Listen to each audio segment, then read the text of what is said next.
Good afternoon, welcome to the Logitech live feed. Today I have this special guest. Everything is going to be different today. Coca is with me today. For those that don't know, Coca Tenorio is a local performer, a local musician. She's recorded a number of albums, which I shall investigate in a minute. But first I need to start cooking. So we're doing this at a very unusual time, where we're doing this as the restaurant is about to get busy, so we'll see how this goes. But I'm hoping the sound levels. Have you dispensed with sound altogether? Let's go a wee bit. Yeah, let's go small sound, just because of the time, just because of when in the week this is. So let me begin with a bit of olive oil. Olive oil, something that Spain is very good at. Let's just start with that ingredient. Oh yeah. Well, you might get some splatters of oil on you. Quite right. You should wait until wait until the splattering is over. Thank you. You're quite right. There has been a bit of splattering going on recently, especially since I now start with the chicken. So this is going to be Barcelona today, chicken and chorizo.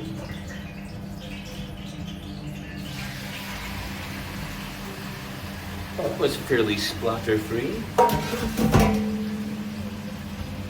So I put in the chicken, or whatever raw meat you're using.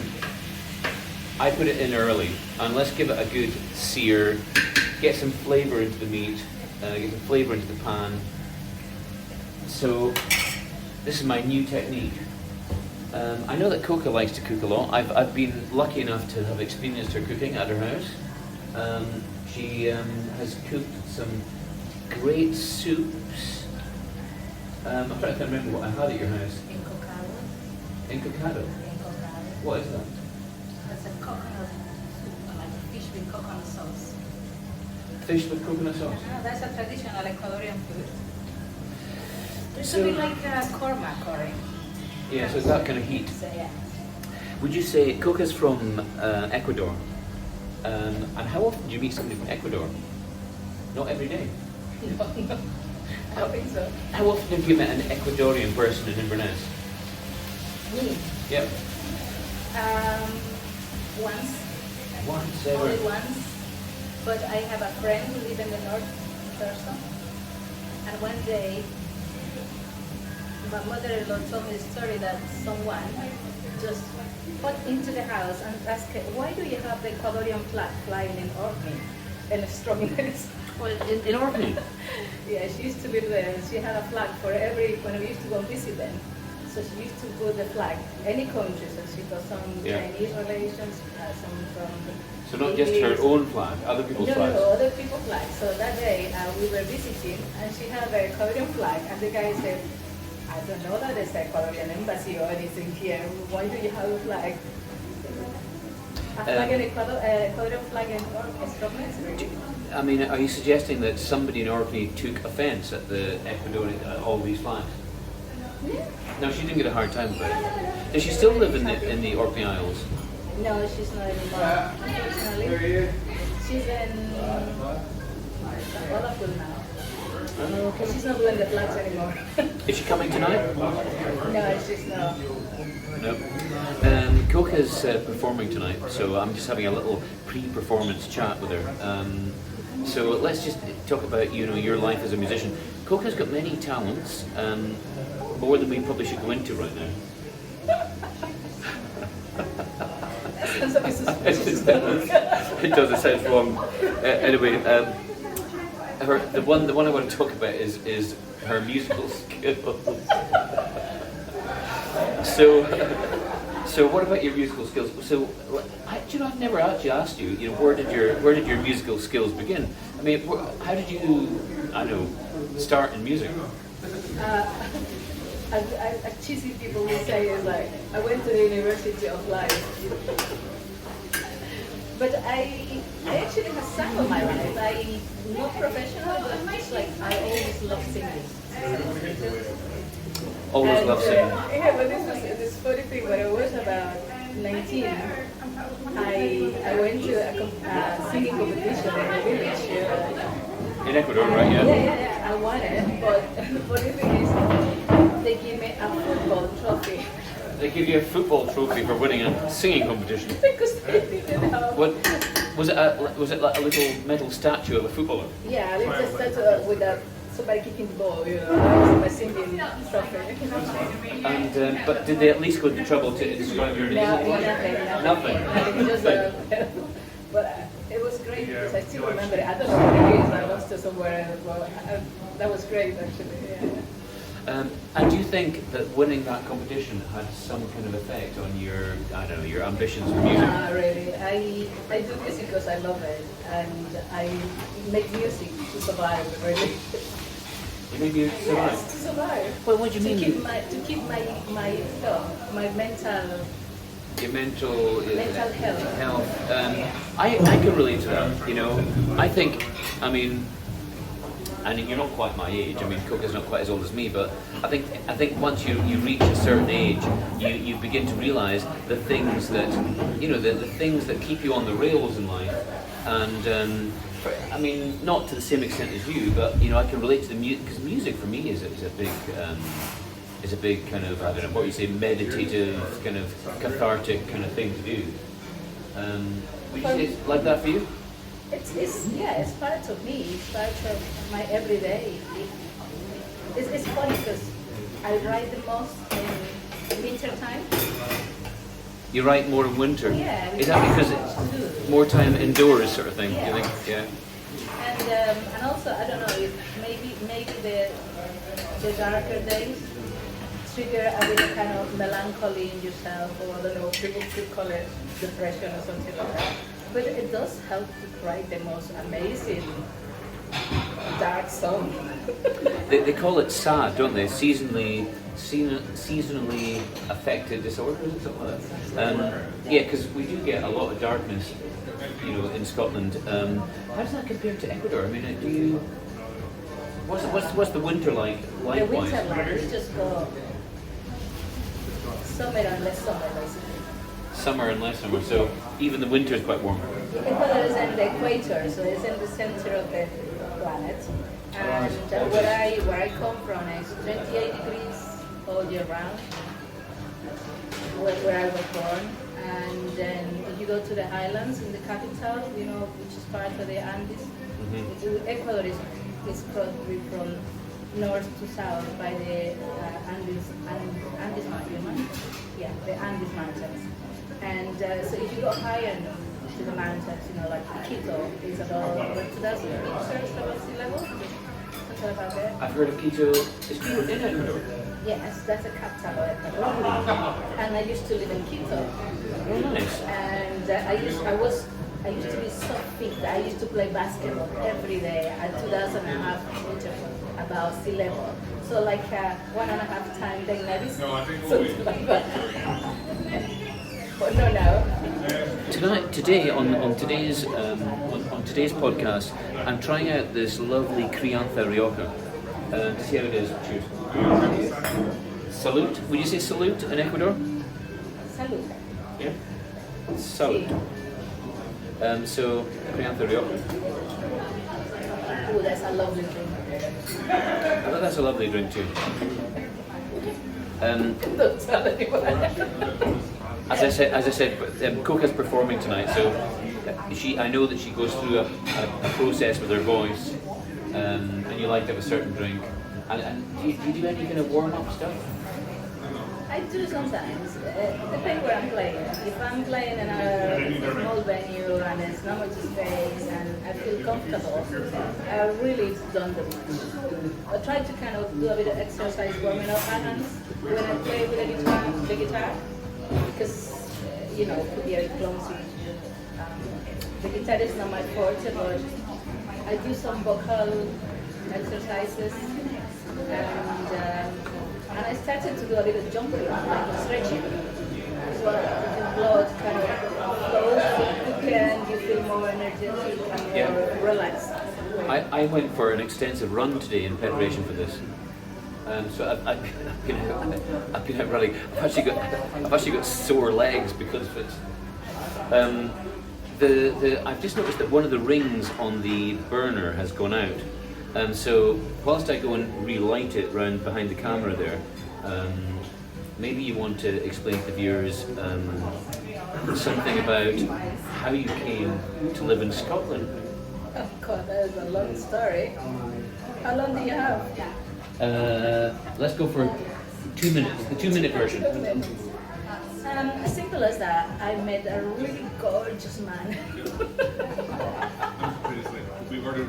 And he was working, no, he was at the Galapagos when I met him. The Galapagos Islands in Ecuador. He was a volunteer, I met him. A few years later, he came to visit. We got married in A few years later he came to visit. a couple of years later. I came to visit him. Well, it doesn't. It's a bit deeper than that because they refused my visa. I had no idea that your courtship was that lengthy. They refused my visa. Why did they refuse it? I wanted to come to visit just to see how Scotland was because I had no clue how Scotland was. So, everybody goes, applied for the visa, went to the embassy, and it was a very humiliating process. Why? It was tough. I didn't speak very good English. Okay. So I know that they're doing the job. Basically, that's what they do. They're making sure that everybody can come here. It's somebody's care for them, and I don't know. They're doing the job, and so they refused my visa.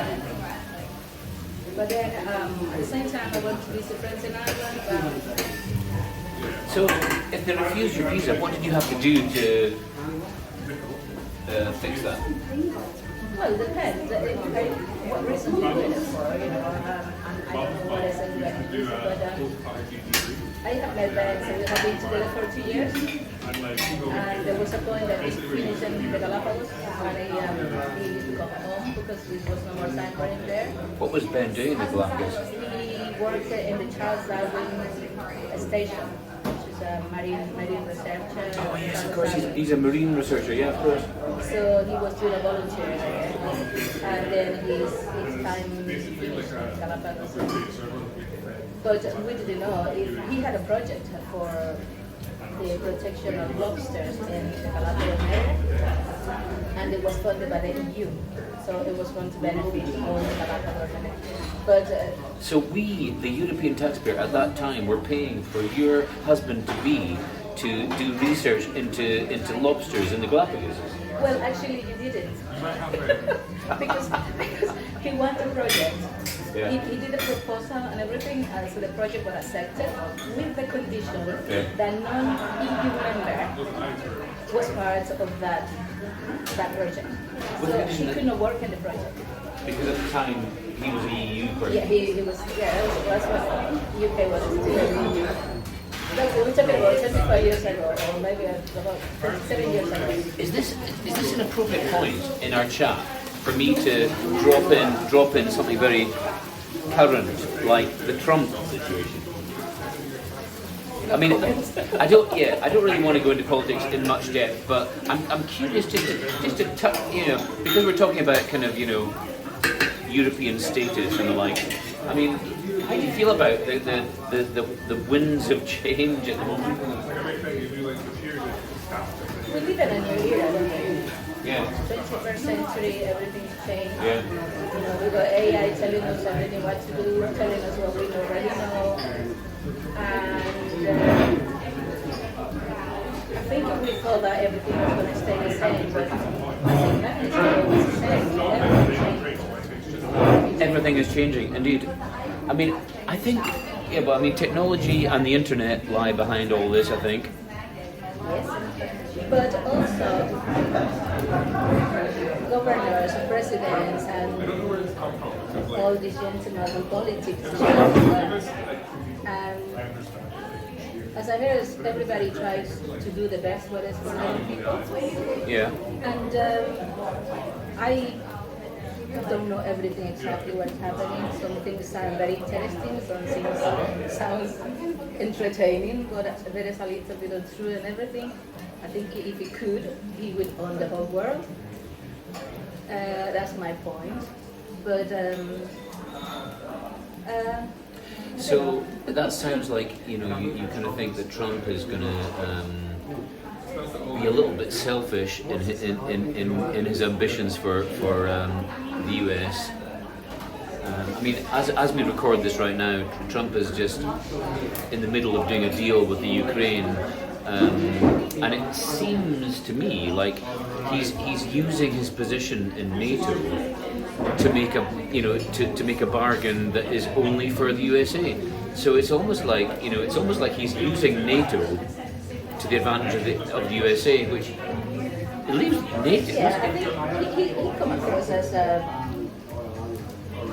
he is what he is, and everybody knows what he is, what he's done. You know, he bullies, he gets what he wants sometimes, and but there is a lot of truth in what he's doing. He's looking for what is better for his people. And the sad, to me, the saddest in all this, everybody is forgetting about other things. Integrity is forgetting about how the rest of the world is aligning to all of this. But we cannot talk too much. It was not long ago that Britain was in that position. Britain owned land everywhere and owned people everywhere. So things what's around comes around. It's how you live every day. Yeah. My country was part of a colony. We didn't colonize for so many years. I am. Who was it? I am the what came out of that. Spaniards came to Latin America. I'm indigenous, Latin indigenous, Korean indigenous, African, and European. So the whole world changed. So Ecuador was part of the Spanish Empire, was it? Yes, until it was liberated by Bolivar, Simon Bolivar, which was Spanish descendant. So we were colonized, and Africans were taken to South America as slaves. You know. So it's part of everything. Did you just say liberated by Bolivian? Simon Bolivar. Oh, a person. Simon Bolivar, who was the kind of a general who fronted the uprising, and the army who fought the masters of the Spanish imperialism and the get out of the country. But, I mean, the world was being badly affected by colonialism at that time. There was a lot of that nonsense going on, and I suppose, I suppose you're right. I suppose Britain was just as guilty. That's an interesting comparison. You know, Britain was. I think we just have short memory in every way. What was Britain being just as bad as Trump back then? That's an interesting point. Tell me. Well, no, I think that the islands. I think it's fair comment. I'm African descendant. Things that I hear, things that happen, things that I see, they do affect you every day, and I'm not immune to that. But I'm also accept that the world is moving, that not everybody's doing this. People do sometimes, but nowadays, apparently, it's worse. Slavery and all this stuff is worse than what it was when the slavery was legal. So now it's worse in a way. Yeah. There's people. Yeah, there's people in. I mean, at that time, the world seemed to be victimizing Africa, but these days, there's victims all over the world. You know, absolutely, it's very interesting. We're victimized. It's like an Atlantic sun. Remember Atlantic sun? Which was that? Melodies. Do not like to be sorry. Everywhere is looking for something. I don't know. I mean, I am a big fan of Annie Lennox. Great voice from Scotland, but I'm not familiar with that song. I want to show you. I want to show you my food. Look at this.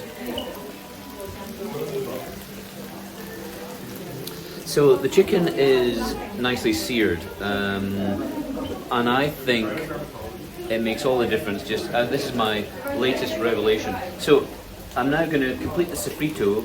I'm going to leave. I mean, in Spain they might take the meat. They might do this even longer than I've just done it, and they might take the meat out of the pan, put it to one side, then cook the vegetables. I'm going to leave it in the pan, and I'm going to put the vegetables in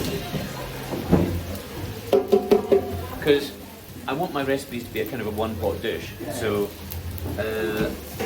I like to do it this way.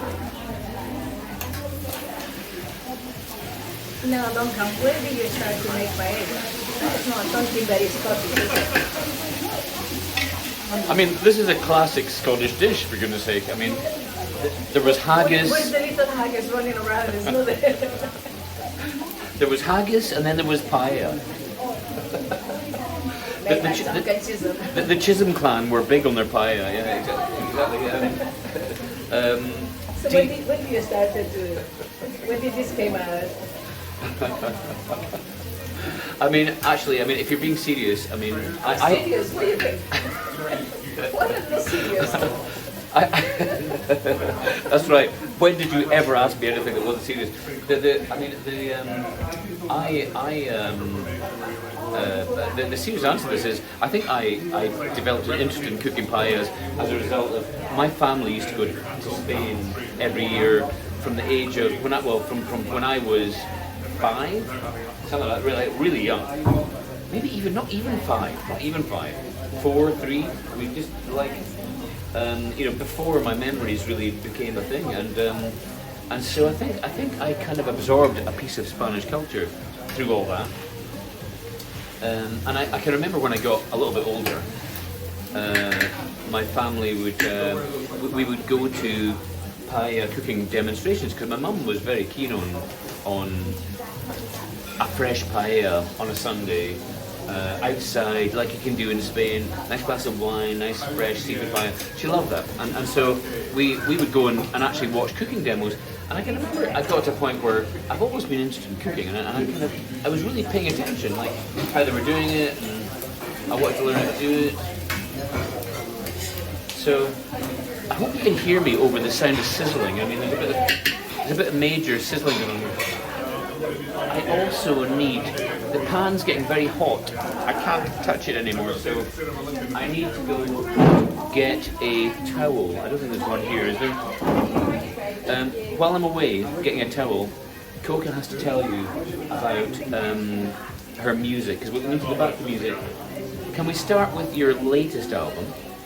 My latest, okay. I was very confused. The latest is the first or the latest is the newest? Sorry. Oh yeah, the newest. Yeah, my English is not my first language, so sometimes I get in trouble. Okay, I think your English is pretty good. Well, my latest album was Coca Stones, and it's a compilation of 12 songs.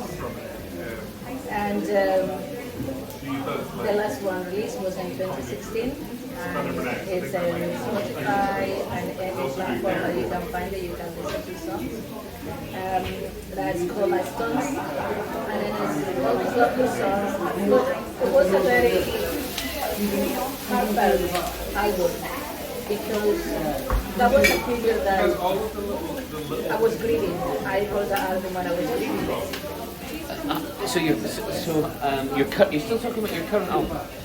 That's Coca Stones. That's the latest one. I'm recording a new album, but the latest one was Coca Stones. Grieving. A bit forward. What? A bit forward, as you to bring it forward. Listen to today. No, let's see. I mean, I've had a glass of Rioja, so my comprehension skills are maybe slightly impaired. So what's the name of your current album? Your newest? The newest. Well, it's still in process of making it. Oh, so it's not out yet. Okay, all right. So I mean the last one you released. The last one called Stones. That was an album that I produced while after my mother passed away. Ah, I was in a kind of grieving process, and so I recorded a few songs. But then my father got ill, so I went to Ecuador to be with him. And some days I used to go to the recording studio after we had spent the whole night looking after him in the hospital, because he had in Scotland? No, in Ecuador. So in the night I used to look after him in the hospital, also my other siblings. So we used to take turns because he stayed about 2 months in the hospital. And Ecuador is a bit different than The hospital conditions are The different. NHS is very different. You mean that the more basic? No, they have all the facilities they need, but my father has encephalopathy hepatica, which he developed after there being the toxins in his body revert and went to his brain. So he became a bit violent. And so at a point... Did he get grumpy like I did with you yesterday? Not just that. Actually, he was shouting and sometimes trying to be physical with the nurses. So they recommend someone from the family will be with him all the time until the medicine works. So we did that for about, I don't know, 2 weeks, something like that. And there was a time that I was there, so I used to go and stay the night with him, and then the next day in the morning I used to go and record some of the songs. So it was like That's quite a beautiful thing. it was a traumatic thing actually. Oh, traumatic for sure. Traumatic for sure, but I mean, I've told you before, I've known Coca for a long time, and she's endured me through various stages of my life, I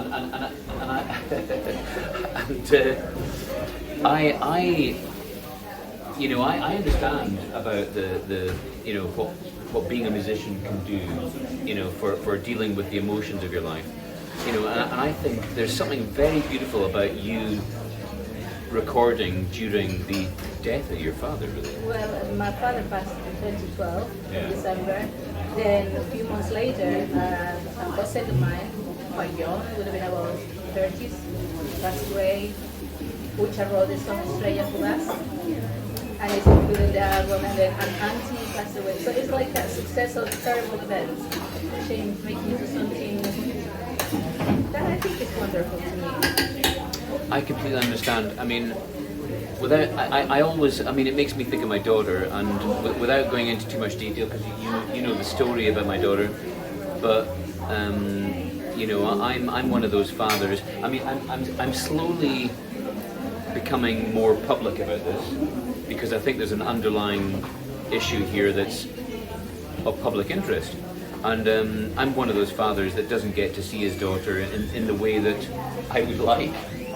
And I turn to music, and I turn to music to cope with that as well, and it's I'm in the middle of writing an album for my daughter, and it sounds like your album for your father is similar. Is the album going to be an encapsulation of? Well, it's an album full of lovely music that helped me to get from a terrible state. Because I lived with my mother, lived with my father. I couldn't go into negative depression or something, and I've been away from my country, been away from my family, my siblings. But actually, music did help me, and I cannot, come out of that and have an album. But also, it's a legacy to my parents in a way, because of what I am is what they made me. Thanks to what they were. And so Cold Like Stones is a kind of thanks to my parents, basically. Cornerstone. Cold Like Stones. Oh, Cold Like Stone. Cold Like Stones. Because, just for a second there, I thought it might have been cornerstone, because cornerstone is also an expression for, foundation. Oh, God. Well, it's kind of foundation of it. It's about cornerstone. Building blocks. Yeah, it talks about losing people. It's missing people and getting that loop where you don't know where you are. And you're just going around like a zombie, basically. And until something triggers you and gets you out, and for me that was music. And that's cornerstone. So the next album that I've been actually writing and recording since 2019. A lifetime. I don't know when this podcast is going to go out, but I don't know if it's going to go out in time to advertise your live performance. But I think it's a great kind of tempting, a great taster, a reason to listen to your next album. The next album is back to my son of my roots, back to Ecuador, get some musicians from Ecuador and get some new rhythms. So some more traditional influence. The restaurant was more like me in the moment and this place at this time. And the next album is going to be some traditional musicians. So I'm part of the Afro-Ecuadorian community. My part of my heritage. So those are African descendant musicians who play African instruments, which is a culture with a really lovely story. How far away is your African heritage? I mean, is it close? Ouch! Is it close enough that that you're aware of family connections and can dip into the culture and music? Not really. I'm so mixed. So mixed that the majority part of my roots are actually Ecuadorian, which I'm so happy about it. Yeah. But I'm African, maybe I don't know, 20%, something like that, or 20-something percent. So most of the family living memory is really of Ecuador. Yes, most of it. Yeah. And so from my father's side is more African and native Ecuadorian. My mother is more European and native Ecuadorian. So it's more Ecuadorian, which is great. Rachel, can I have the that's a well-known code in any restaurant for give me the stock. I thought you wanted more wine. What is that? Yeah, you're right. It's more likely to be. Yes, that's right. It is, isn't it? I don't think I'm going to have any more wine. I think. Well, if you are around, you need to come next weekend, and we can have a party upstairs. I said, remember the first time that I met you? The first time? Yeah, the first time I met crikey. you. That would be. Yes, I was performing. Oh, in 1+1. 1+1. Yeah, I remember. Yeah. And the lovely Donna. The lovely she Donna, said, yes. there is someone I want you to meet. And she said, Duncan is crazy about Spanish food. Oh, did she create the introduction? I didn't know that. Yes, I said, okay, but I'm not Spanish. That's right. Oh, sorry, he doesn't want to know you anymore. Anyway, so then you told me that you were planning to start this restaurant, and that was already 20 years ago. It's 21 years ago today. I know, I remember it. For those Invernessians watching, I mean, the 1+1 was a really important gastronomic thing in Inverness because where Rockpool is now, Adrian Pericini and Patrick, I forget his surname, Adrian Pericini, who was a legend in Inverness gastronomy, a really important figure in the development of gastronomy in Inverness. And Patrick, whose wife Fiona, I've forgotten his surname, not terrible, who still owns the Heath Mount in Inverness. Really another really important family in the development of gastronomy in Inverness. And Patrick, her husband, died. Adrian's died. 1+1 only lasted for a year or two, and then then it became Rockpool. It was a great venue. We had a great gig. Great, yeah, I remember it well. So that was 21 years ago. No, it wasn't more. It was like 25 years ago. Okay, I want to show you what it looks like in the pan. You can see, I may have overbrowned some onions there. You can see the level of, you can see that it's the sofrito, as they call it, as they might well call it in Ecuador as well, the sofrito of the dish. Would you use the word sofrito? Refrito. Refrito. What did I say? Sofrito. Oh. With S. You say sofrito. I think we it's. say refrito. I think in Spanish is with the S. Well, No? Ecuador is Spanish.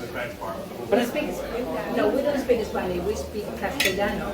And the people in Spain speak Castellano, which is the language. So, refrito and sofrito. You made me wonder. So it is something that is The lovely Grace. The lovely Javier. The lovely team in Lancia. Most unusually in this podcast, you're seeing the restaurant at a busier moment. I normally do the podcast when it's closed or quiet. But like, you're getting the restaurant while it's in action tonight. And you know, I'm very proud of La Tortilla and the atmosphere that we create. You know, it's a very unique atmosphere, I think, in the restaurant business. Before I put the stock in, I'm going to put the green peppers in. I feel like I'm in Spain actually, because it's so hot in here. You have no idea how hot it is here. You just start to sweat again. And I'm going to put the rice in.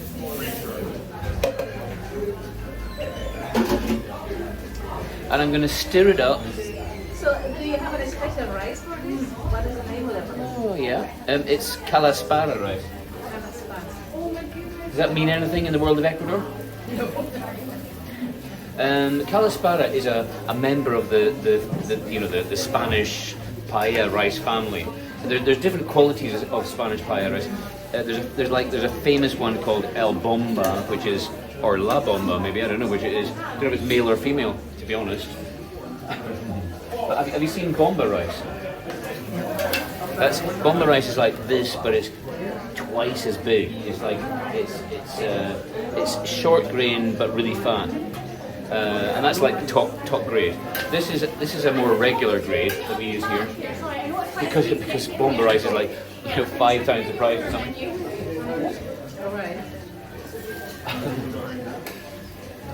So I'm just mixing in the rice, getting it kind of evenly spread out.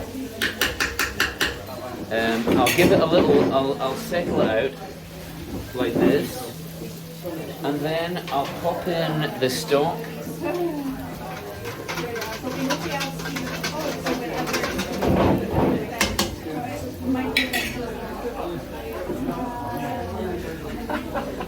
I don't think I've ever tried to do a podcast in the middle of Friday service, but let's just go with it anyway. Today, I should say, the reason I thought today's podcast would work is because I bought some fancy new microphones. So Coca and I were supposed to have microphones so that regardless of what the background noise was, you'd be able to hear us. However, it turns out the microphones I bought, there's one lead that I need to attach it to the camera, and I don't have that lead. Well, I bought one, but it has to be a particular one. So hopefully the sound will be okay today, with coming straight from the camera. Should be. What time is this live or no? No, this is recorded. We're nearly there. Right. So the stock is in. I'm going to show you this just now because the stock ratio I use is 2 to 1. So if you take a cup of rice, then it's 2 cups of stock.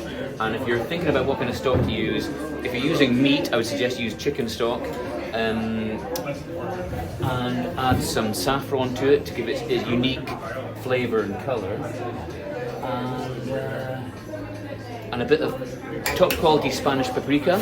I think Spain does the best paprika in the world. I mean, I think the Spanish excel at paprika. It's so flavorful. I don't know what you think in your cooking. You must use. Is paprika a big thing in Ecuador? We have something called achote. Achote? Achote, yes. Gosh, I've And never heard of it's that. like a seed, and it's all little tiny seeds inside. It's something like something like. But then you fry that, and the color melts. So it's But it's kind of, it's not a the same seed. because it's peppers, the paprika is peppers, ground peppers. But this is just this seed, it's going to start to that taste. And it's a bit like saffron and paprika. Oh, so achote, is achote the name of the spice, the name of the dish? The plant, it's a plant, so it's got the seed and it's called. Can you get that in this country? No. It's been used for centuries for the Incas through until now for coloring and that's medicine as well. So it got some medicinal property of some kind of. That's what they tell me. I mean, when you come back from Ecuador, do you smuggle some into the country? Can you smuggle some into the country? You won't believe this, but I think I did a when I used to teach the salsa, I used to have so much pain after the lessons that one day I brought a bottle like that of coca oil. Coca oil, because it's got great properties for anti-inflammatory, for arthritis, pain of the joint. And I just put it in my luggage, and then I go a cream, the same thing, but it's medicine. And I thought, okay, I gotta get in trouble with that. So I forgot all about it. I put it in the bag, and it passed through custom and everything. And I go home and say, oh my God, nobody said anything, so I managed to sneak coca oil for my benefits. Is that where you got your nickname from? Yeah, really. No. Yeah. The if you ever get any of the I forgot the word already. It's starting to get very hot in here, isn't it? Yes. I'm going to open the door. I feel like I am in Spain already.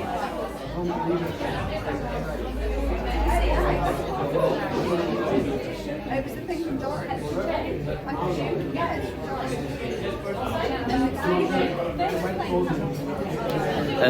I'm back. I had to open the door because I can see we're all starting to sweat. La tortilla gets hot really fast. I think it's My jewelry is going to start to melt.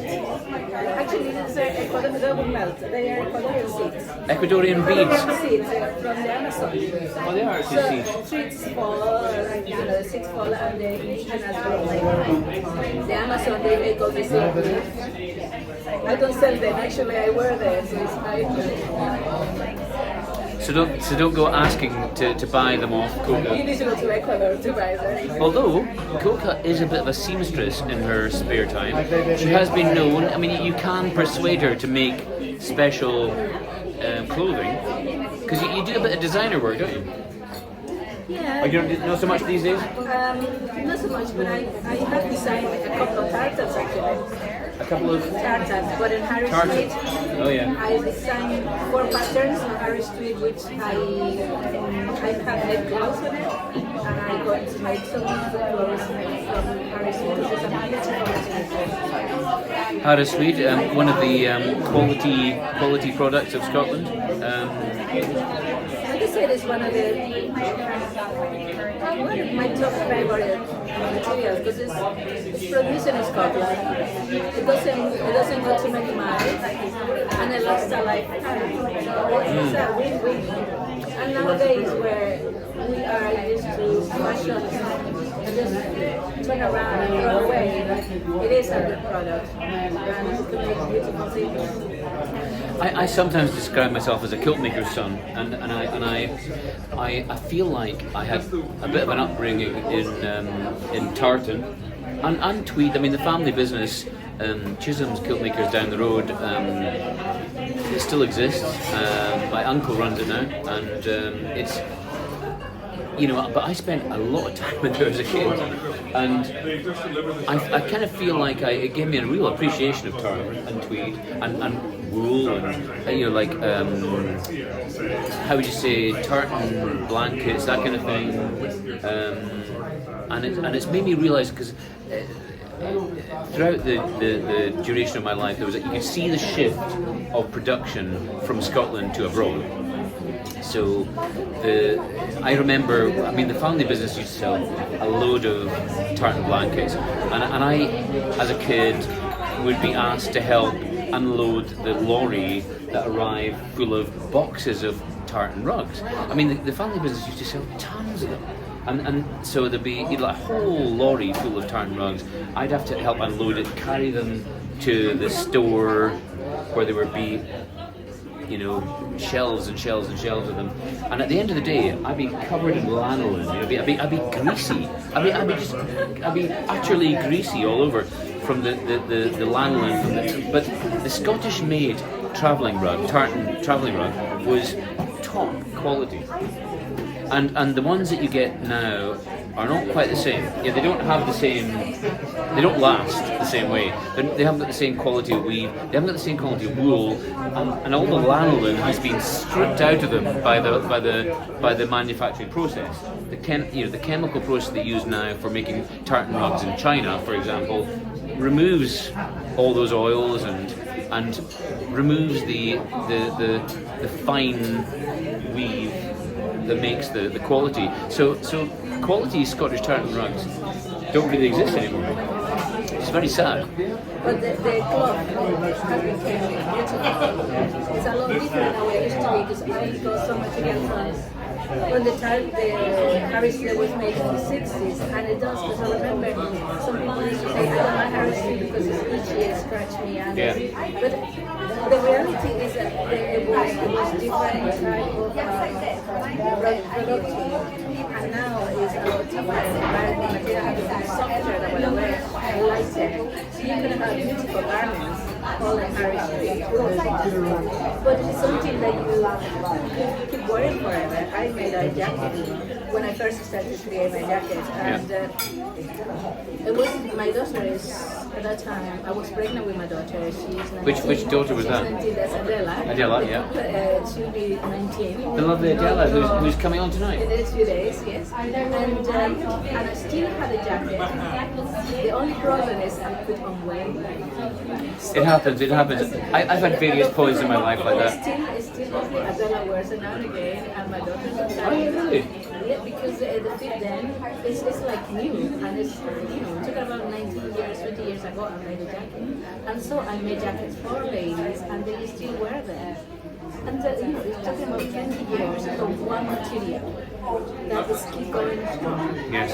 And it's local from over here. And then I say we don't never appreciate what we have here.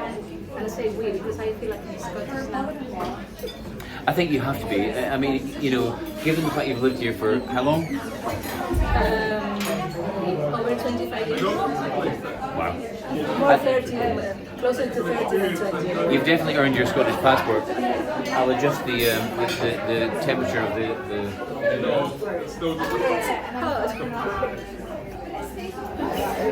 Is it ready yet? I'm hungry. I think we're still 10 minutes away. So we've got 10 minutes to talk about where you're at with your music. So you talked about the album that's underway. Can't wait to hear that. Yeah, my last recordings went to Real World Records. Just to drop a name. What record? Real World Records. Real World Records. Real World Records and Bath. In Bath. Peter Gabriel Studios. Oh yeah, Peter Gabriel Studio. That's right. It was an amazing experience, and I nearly met Tom Jones. You nearly met Tom. I nearly met Tom Jones. Actually, we were having lunch, and it was really bizarre. This guy walked into the room wearing a cap and walking said, and asked to and I was asking to the manager or the guy who was with me there, saying, is it possible for me to look around? And I thought, do I recognize the guy? And he just looked like a gardener. So we thought it was a gardener. And then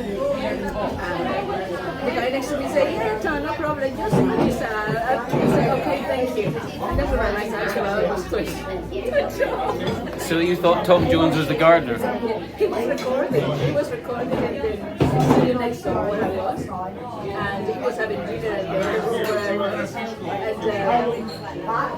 he recorded, I think, his last album that went to that was before COVID. He's some guy, Tom Jones, my goodness. That guy, it just looked like the gardener, but nothing like the tone that we know. But that's my nearly. So, had you taken a closer look and recognised Tom Jones, you could have had a wee chat about gardening. Because I know you like to garden. Well, there was some time when I had been before and I've been on my own, they make us have dinner with the rest of the group, but they will leave you on your own. So my husband was accompanying me and Adela was accompanying me. So I said, Ben, it's your fault, I didn't know. But that's life. C'est la vie. That's life. Indeed, indeed, indeed. One day, it'll happen. Right, I'm going to turn the paella. I'm going to attempt to turn the paella through what's half of 360, 180 degrees. We're getting very close to it being done. So that only leaves us 5 minutes. 5 minutes. How do we best use it? I mean, normally I ask my guest. I hope you can hear this. Is it too hot here? Yeah. It is a bit hot. I feel like back in Ecuador, 28 degrees. I hope you feel at home in these temperatures. I am. I'm just feeling afraid when I gotta walk out and they're gonna freeze. So I normally ask my guests at this point, who does most of the cooking in your house? We share actually. Yeah, we share too. I'm a lucky woman. You are a lucky woman. My husband does sometimes the cooking, I do the cooking. When I don't want to cook, he'll cook. So it's a share. And when we don't want to cook, and he doesn't want to cook, you cook for us. So let's say it's your birthday, and you get to choose Ben's favourite dish. What is that? You will have a paella. And, Really? Well, it's birthday. Well, we spend most of our birthday here. Birthdays and other celebrations. I must be more grateful to you in future. I mean, Thank you. Can you remind him that? I must. I mean, considering how good a customer and friend you've been, I must make an effort to feed you and your husband more paella. That's life. What goes around comes around. Don't worry. Let's hope so.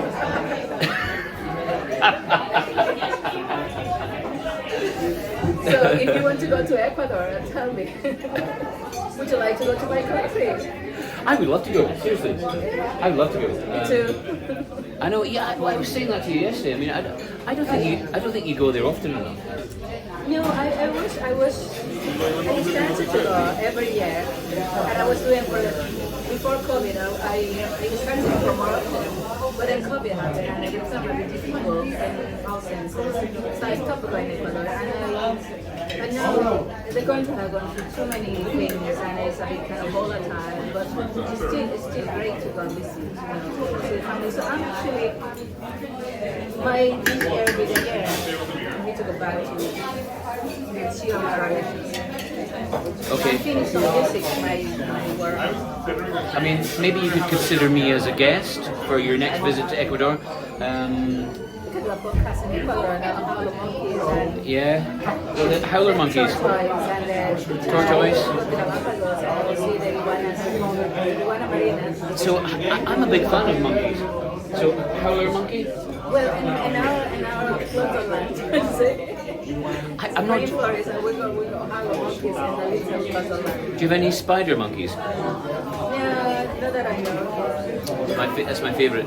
I mean, I follow a number of spider monkey sites on Instagram. I think spider monkeys are better than other monkeys because have you seen the way they use their tails? I mean, some people say that spider monkeys' tails are like a fifth arm, a fifth. So how do we go from paellas to monkeys? You see, and I think that's why a glass of wine before a podcast is always a good idea. How's the pre? It's lovely. Yeah. What and Ben and Adela arrive. This must be Diana.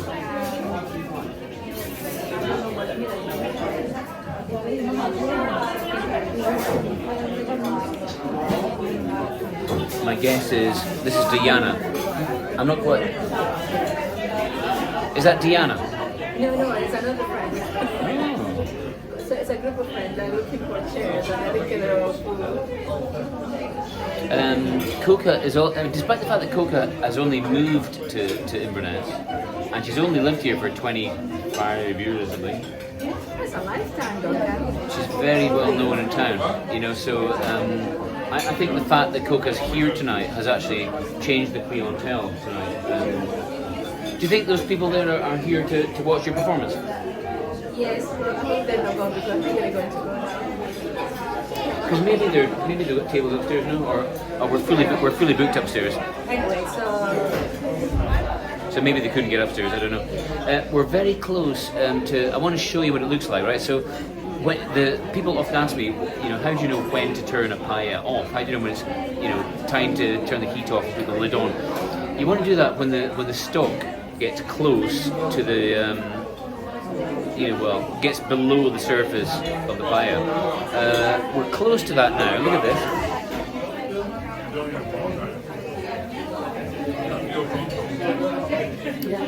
You can see that the stock is still, there's still just a little bit. And at this point, I like to turn the paella around just to make sure that the stock gets shifted around from side to side. So you said that Ben loves a paella. Annabella loves the paella, and I love the paella. We love the paella. And so does that mean that if it was your birthday, if it was Ben's birthday, he might ask you to cook this? No, we don't cook it, we just get it from here. You see, It takes too much time. You don't have to cook it. You don't have to cook a paella. You can get it from here. We don't advertise it, but we do takeaway. We've got a special system for doing takeaway paella, so you can buy your paella from here. Thank you. Good advert. I'm going to put the lid on now because I think we're at that stage where the lid goes on. So hang on.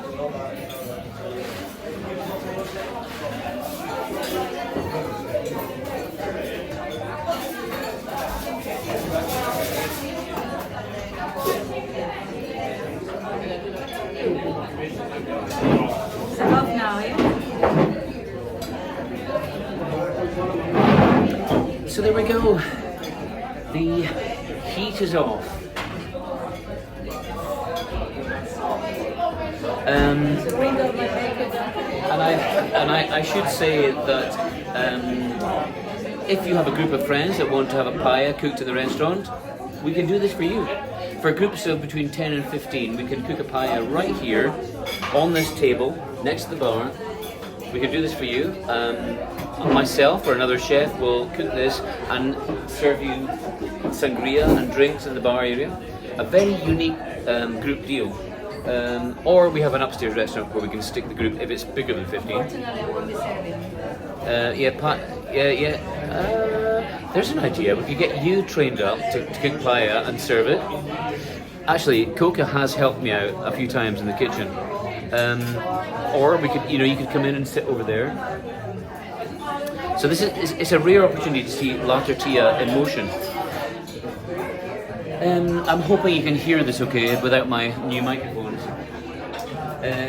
Normally, I would say at this point, I put the lid on and I normally say to the guest, what's your favourite wine? Favourite wine? What kind of wine?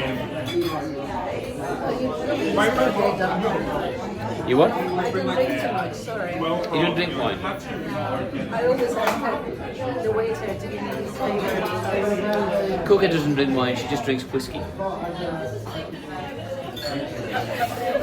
did Scotch whiskey. Quite right. I mean, actually, I don't know what I have here. It says Scotch whiskey. that's Glenlivet, I think. A thimbleful. This is to kill my moisture. So when I do this, everything comes together. Otherwise, I have a dry voice and tired. Coca's had quite a history of music in Inverness. She's. You've been doing it ever since you came here, I guess. How many albums have you done? Two. 2 hours. I felt it was 3. Self-produced album, and I write music lyrics is all my my own work, but I have a team that I help them to produce great music from Ecuador, great musicians, and here I don't come to tours and play whatever I can play. Nowadays, the music business is a bit difficult. We're going through a very, very hard time because technology makes things easy for everyone, but it hasn't made it easier for musicians. It is great for the big musicians, for the big companies, keep the monopoly, but the independent artists like myself, like yourself, and like thousands of musicians out there, it is a tough time. And probably we went through even another time. Lots of venues, live music venues that would be in the live and for many musicians close down. So it's been a tough time for musicians. Did you see that news about the ironworks in Inverness? Yeah, I heard something, but tell me. So what I heard, I mean, I don't really read the newspapers, but what I heard was after the ironworks, the main music venue in Inverness closed because they were it'd been bought by a hotel company to be converted into a hotel. Turns out the hotel company deal was never quite what we thought it was, and the hotel is not going to be built, and the deal is not going to go ahead, and the ironworks is just laying vacant. Oh, it's terrible, and I personally think that the town should step in and make sure that a venue of that sort is available to the public. I think it's a public service responsibility, because we don't have a venue like that in Inverness. It's the only one, as far as I'm aware.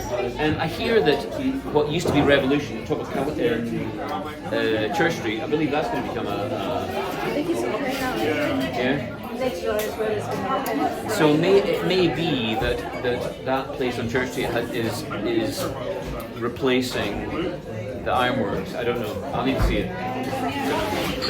We always have good Eden Court.